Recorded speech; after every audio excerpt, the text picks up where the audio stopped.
great day.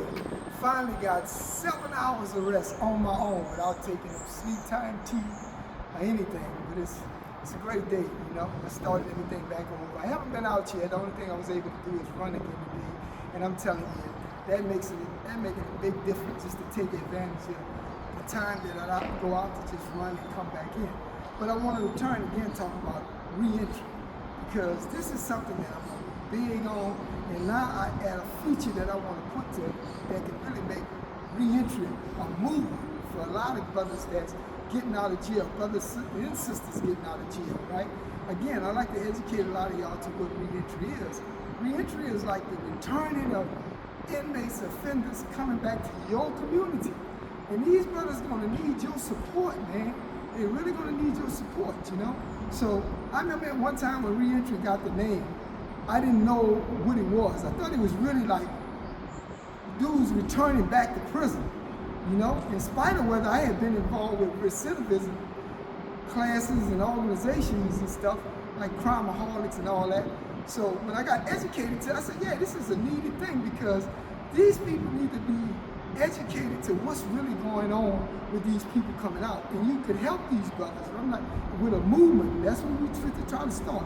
A real movement where it's like brothers gonna be trained to society, because you got a lot of brothers coming out, right, that don't have no kind of skills.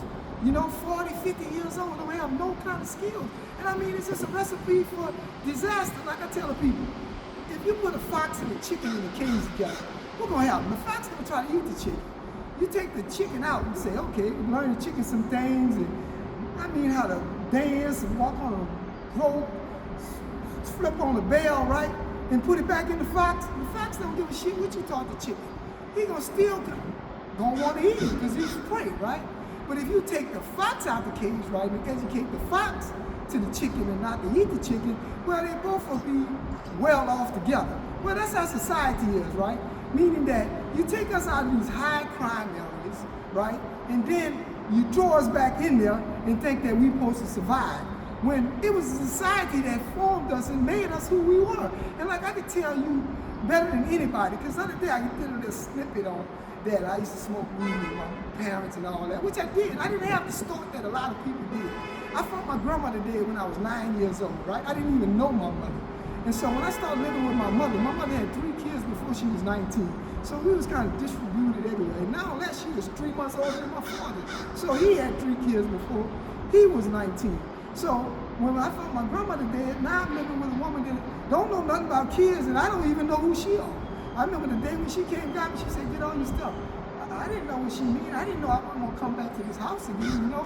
But when I wind up there, you know, it's like, hey, it was a whole different atmosphere for me. And as a result of it, writing in crayons, I started getting in trouble, you know? Because I had nobody that could teach me. And I tell people that these days, it's much more easy to build a boy than to repair a man. Because I see so many men walking around me in jail, man. I mean, they like broke. And you cannot fix them, you know, and things. But society could. You know, we start educating these brothers before they come out of jail on things. And not only that, deal, I got some ideas, man, that turning them into entrepreneurs. It ain't gonna be everybody.